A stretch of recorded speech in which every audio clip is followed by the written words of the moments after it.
ആരെങ്കിലും കുറവുണ്ടോ? ഇല്ല ടീച്ചർ. ജ്യോതി എവിടെ? ടീച്ചർ ജോലിക്ക് കല്യാണം അവരൊന്നും വരില്ല.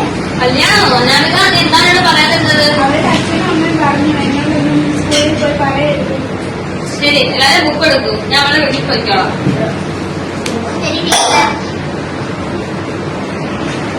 അയ്യോ പേടി, അവരുടെ അച്ഛനും അമ്മ അവളെ വല്ലതും ചെയ്യും.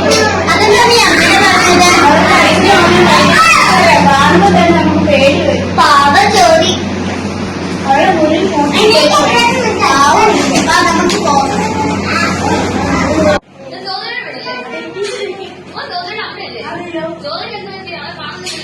അവിടെ ഇനി സ്കൂളിൽ വരില്ല, പഠിപ്പ് നിർത്തി. നമുക്ക് ഇത്രയും വിദ്യാഭ്യാസമൊക്കെ മതി. നിങ്ങൾ ചോദിക്കാം, നിങ്ങളാരാ? നിങ്ങൾ ധൈര്യമോ? ഞാൻ അധ്യാപികയാണ്. എന്റെ വിദ്യാർത്ഥിയുടെ ഭാവി എന്റെ കയ്യിലാണ്. ജോലിക്ക് എന്താകാൻ ഞാൻ നടത്തിക്കൊടുക്കും. ടീച്ചർ പൊക്കോ, അവർക്ക് ആലോചന കിട്ടുന്നത് ഞങ്ങൾ അത് നടത്തും. അവസരേ, നിങ്ങൾ വിദ്യാഭ്യാസം നിഷേധിച്ചത് പോരാഞ്ഞിട്ട് വിവാഹത്തെ നിർബന്ധിച്ചു. ഞാൻ പറഞ്ഞിട്ട് സൂക്ഷിച്ചോ.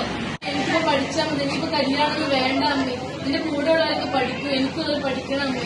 ഈ സച്ചിനോട് പറ. ഞാൻ പറഞ്ഞു നോക്കാം മോളെ.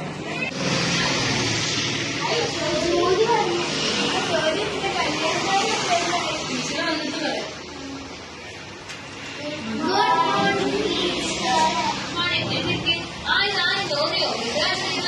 ടീച്ചർ പറഞ്ഞുകൊണ്ട് അമ്മ അച്ഛനോട് സംസാരിച്ചു. തുടർന്ന് പഠിക്കുവാൻ സമ്മതിച്ചു.